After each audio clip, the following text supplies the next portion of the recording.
Hello friends, welcome to my channel smart exclusive academy. Smart exclusive একাডেমিতে তোমাদের সকলকে স্বাগত জানাই। তো আজকে আমাদের আলোচনার বিষয়বস্তু হলো উচ্চ মাধ্যমিক ভূগোল 2024-এর যে ভূগোল পরীক্ষা হবে, সেই ভূগোলের কৃষিকাজ একটা অধ্যায় আছে। সেই অধ্যায়ের 2 নম্বর, 3 নম্বর এবং 5 নম্বরের যে সাজেশন প্রশ্ন, সেই সমস্ত প্রশ্ন নিয়ে আমরা আলোচনা করব এবং সেই প্রশ্ন এবং প্রশ্নের উত্তর সহ আমরা আলোচনা করব। অর্থাৎ 2 নম্বর, 3 নম্বর এবং 5 নম্বরের জন্য কতটুকু উত্তর লিখতে হবে সেই সব বিষয় নিয়েও আমরা আলোচনা করব। তো বন্ধুরা, আমাদের চ্যানেলে যদি কেউ নতুন হয়ে থাকেন তাহলে চ্যানেলটি অবশ্যই সাবস্ক্রাইব করে পাশে থাকবেন। তো চলুন আমরা তাহলে ভিডিওটা শুরু করছি। এখানে দেখুন, প্রথমে একটা 2 নম্বর প্রশ্ন আমরা আলোচনা করব। 2 বা 3 আসতে পারে। আর্দ্র কৃষি কাকে বলে? এই কৃষিকাজ থেকে আর্দ্র কৃষি কাকে বলে? তো এখানে দেখুন, প্রথমে আমরা দেব আর্দ্র কৃষির সংজ্ঞা। আর্দ্র কৃষির সংজ্ঞা কীরকম? পৃথিবীর যে সকল অঞ্চলে নিয়মিত ও পর্যাপ্ত বৃষ্টিপাত হয় সেখানে জলসেচ ব্যবস্থা ছাড়াই কেবলমাত্র বৃষ্টির জলের সাহায্যে কৃষিকাজ করার পদ্ধতিকে আর্দ্র কৃষি বলে। অর্থাৎ পৃথিবীর যে সমস্ত জায়গায় নিয়মিত এবং পর্যাপ্ত বৃষ্টিপাত হয় সেই সমস্ত জায়গায় জলসেচের ব্যবস্থা ছাড়াই বা জলসেচ ছাড়াই সেই সমস্ত অঞ্চলে বা সেই সমস্ত জায়গায় কৃষিকাজ করা যায়। এই কৃষি ব্যবস্থাকেই বলা হয় আর্দ্র কৃষি। ঠিক আছে, এরপর দেখো, সংজ্ঞা হয়ে গেল। এরপর দিতে হবে আমাদের বৈশিষ্ট্যে আমরা কী পয়েন্ট দেব? বৈশিষ্ট্যে দেব উৎপন্ন ফসল, অর্থাৎ আর্দ্র কৃষিতে কোন কোন ফসল উৎপন্ন হয়। উৎপন্ন ফসলগুলো হচ্ছে ধান, পাট, আখ ইত্যাদি হচ্ছে আর্দ্র কৃষির প্রধান ফসল। এরপর দেব আমরা কৃষিকাজের ভৌগোলিক পরিবেশ, অর্থাৎ আর্দ্র কৃষি বা আর্দ্র কৃষিতে যে সমস্ত ফসল চাষ করা হয় সেই সমস্ত ফসলের যে ভৌগোলিক পরিবেশ সেটা কীরকম সেটা নিয়ে আমরা একটু লিখে দিতে হবে। তারপর দেখো, আর্দ্র কৃষির জন্য কতটুকু বৃষ্টিপাতের দরকার, কীরকম বৃষ্টিপাতের দরকার সেই সব নিয়েও লিখতে হবে। তো এখানে 3টা পয়েন্ট দিতে হবে: সংজ্ঞা, বৈশিষ্ট্য, এবং বৈশিষ্ট্যের মধ্যে 3টা বৈশিষ্ট্য দিলেই যথেষ্ট। ঠিক আছে, এরপর দেখব আমরা পরের প্রশ্ন দেখব, আর্দ্র কৃষি ও শুষ্ক কৃষির মধ্যে পার্থক্য লেখো। অর্থাৎ আর্দ্র কৃষি ও শুষ্ক কৃষির মধ্যে পার্থক্য কীরকম হতে পারে। প্রথমে দেখো, আর্দ্র কৃষির সংজ্ঞা দেব, তারপর আর্দ্র কৃষির উৎপাদিত ফসল, অর্থাৎ আর্দ্র কৃষিতে কী কী ফসল উৎপন্ন হয় সেই সব ফসলের নাম দেব, এবং এই আর্দ্র কৃষিতে কী কী আধুনিক পদ্ধতি ব্যবহার করা হয় সেই সমস্ত আমরা নিয়ে পার্থক্য লিখব। ঠিক আছে, এর পরের প্রশ্ন, এটা 5 নম্বরই বা 3 নম্বরে আসতে পারে, খুব কমন প্রশ্ন এই কৃষিকাজের মধ্যে। সেটা হচ্ছে দেখুন, যে ব্যাপক কৃষি প্রধানত রপ্তানি নির্ভর কেন, বা ব্যাপক কৃষি প্রধানত রপ্তানি নির্ভরের কারণ কি? এটা উচ্চ মাধ্যমিক 2017-তে আসছে। এটা 3 নম্বর বা 5 নম্বরের জন্য খুব কমন। তো দেখুন, প্রথমে আমাদের দিতে হবে যে ব্যাপক কৃষি কাকে বলে। ব্যাপক কৃষি কাকে বলে? দেখুন, যে কৃষি ব্যবস্থায় কম কায়িক শ্রম এবং বেশি যন্ত্রপাতি ব্যবহারের সাহায্যে তুলনামূলক একই সঙ্গে বিশাল পরিমাণ জমি চাষ করা হয় তাকে বলা হয় ব্যাপক কৃষি। অর্থাৎ যে কৃষি ব্যবস্থায় মানে পরিশ্রম কম কিন্তু উন্নত ধরনের যন্ত্রপাতি ব্যবহার করার ফলে একই সঙ্গে অনেক পরিমাণ মানে বিশাল পরিমাণ জমিতে আমরা কৃষিকাজ করতে পারি, এই কৃষি ব্যবস্থাকে বলা হয় ব্যাপক কৃষি। ঠিক আছে, এবার এই ব্যাপক কৃষি কোন কোন জায়গা বা কোন কোন দেশে খুব বেশি দেখা যায়? ব্যাপক কৃষি দেখা যায় সাধারণত যে সমস্ত দেশ উন্নত দেশ কোনগুলো? যেমন আমেরিকা যুক্তরাষ্ট্র, কানাডা, রাশিয়া, আর্জেন্টিনা, অস্ট্রেলিয়া, এই সমস্ত দেশে কিন্তু ব্যাপক কৃষির প্রচলন খুব বেশি। তারপর আমরা দেখব যে ব্যাপক কৃষি প্রধানত রপ্তানি নির্ভর হওয়ার কারণ কি কি। প্রথম কারণ হচ্ছে এই ব্যাপক কৃষিতে প্রচুর পরিমাণে ফসল উৎপন্ন হয়, অর্থাৎ ব্যাপক কৃষিতে অনেক জমি চাষ করা হয়, সেই কারণে ফসল উৎপাদনের পরিমাণও অনেক বেশি। সেই কারণেই ব্যাপক কৃষিতে বা ব্যাপক কৃষির ফসলসমূহ রপ্তানি নির্ভর। তারপরের পয়েন্ট দেখুন, যে স্বল্প জনসংখ্যা, অর্থাৎ যে সমস্ত দেশে ব্যাপক কৃষি চাষ করা হয় সেই সমস্ত দেশের জনসংখ্যা খুব কম। যেমন অস্ট্রেলিয়ার কথা যদি আমরা ধরি, আমেরিকার কথা যদি আমরা ধরি, এই অস্ট্রেলিয়া বা আমেরিকা এখানে কিন্তু জনসংখ্যা খুব কম, কিন্তু এই সমস্ত দেশে বা এই সমস্ত উন্নত দেশে ব্যাপক কৃষি চাষ করার প্রচলন অনেক বেশি দেখা যায়।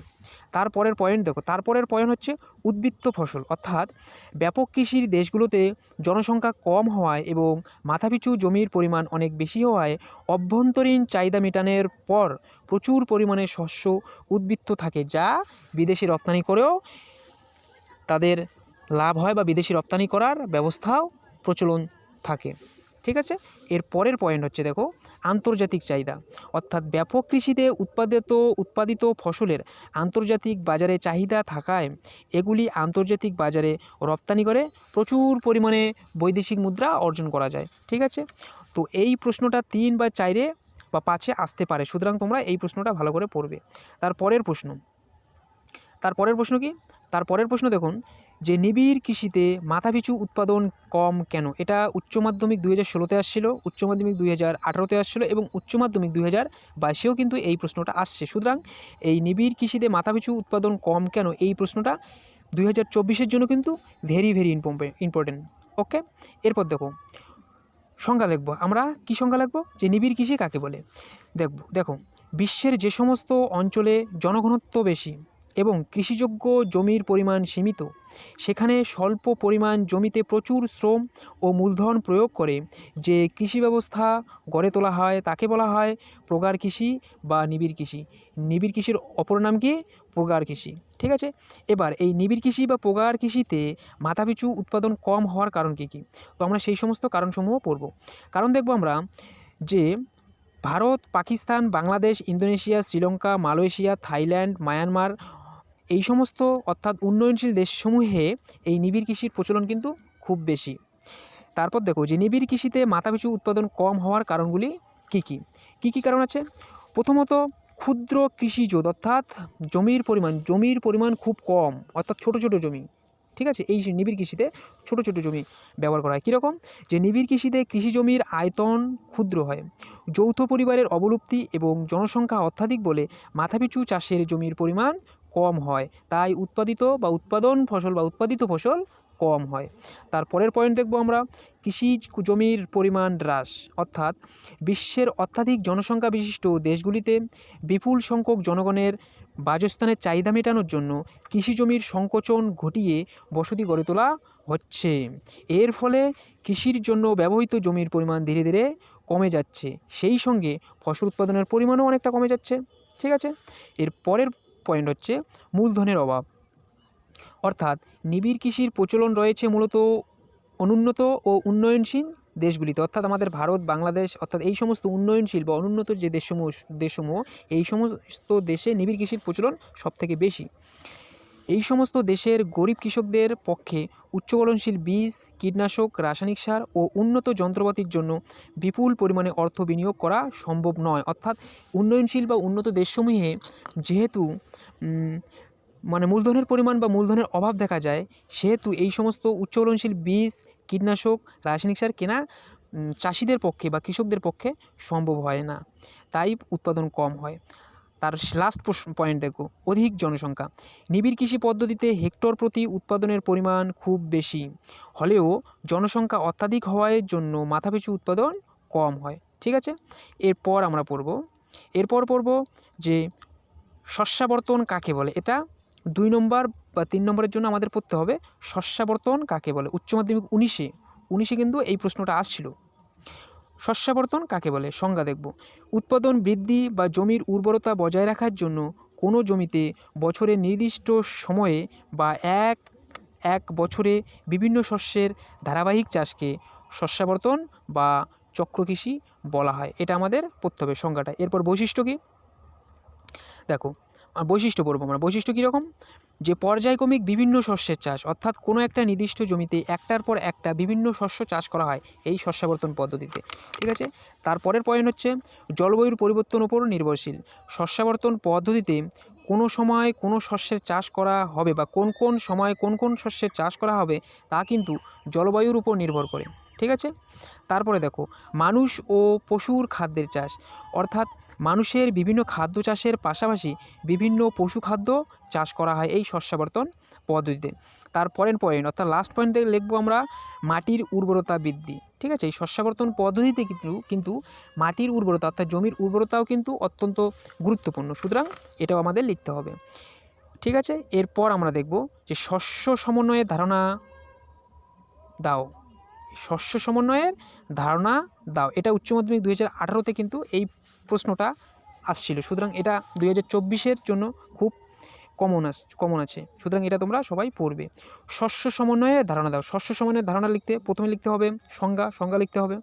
তারপরে এই সংজ্ঞার পর এখানে দেখুন তিনটে সংজ্ঞা দেওয়া আছে, মানে তিনজন সংজ্ঞা দেওয়া আছে। সর্বজন গ্রাহ্য সংজ্ঞা একটা আছে, উইভারের মতো একটা সংজ্ঞা দেওয়া আছে এবং হুইটলেসির মতো একটা সংজ্ঞা দেওয়া আছে। যে সংজ্ঞা, এই তিনটে সংজ্ঞার মধ্যে যে কোনো একটা সংজ্ঞা তোমরা পড়ে নেবে। এরপর দেখো বৈশিষ্ট্য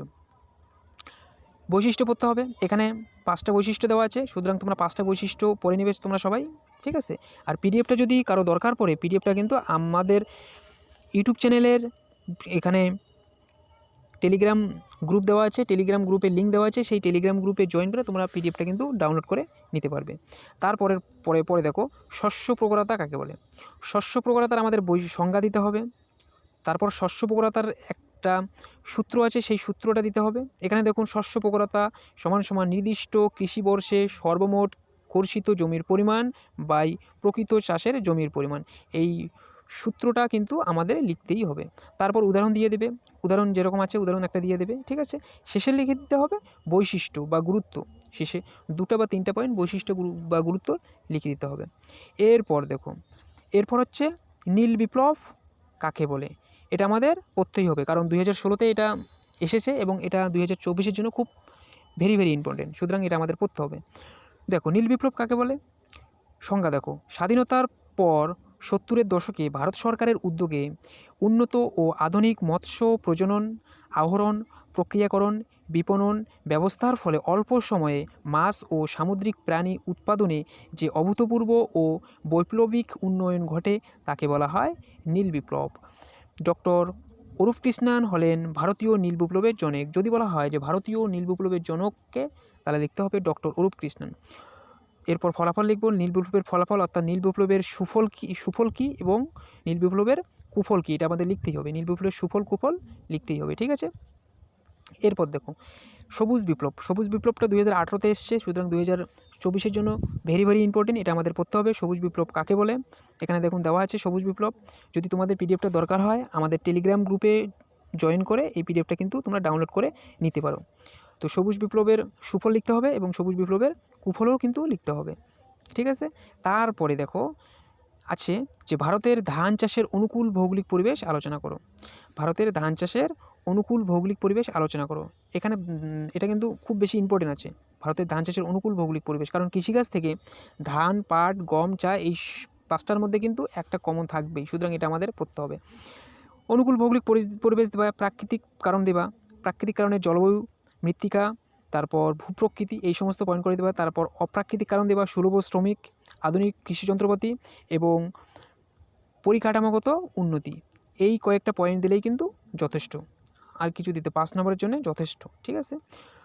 তো বন্ধুরা, আজকে আমাদের আলোচনার বিষয়বস্তু এখানেই শেষ। এটা আমরা কৃষিকাজের পার্ট 1 নিয়ে আলোচনা করলাম। এর পরের ভিডিওতে বা পরের দিনে আমরা বাকি সব প্রশ্ন নিয়ে আলোচনা করব। তো ভিডিওটা যদি কারো ভালো লেগে থাকে তাহলে অবশ্যই চ্যানেলটি সাবস্ক্রাইব করবেন এবং বন্ধুদের মাঝে শেয়ার করবেন। ধন্যবাদ।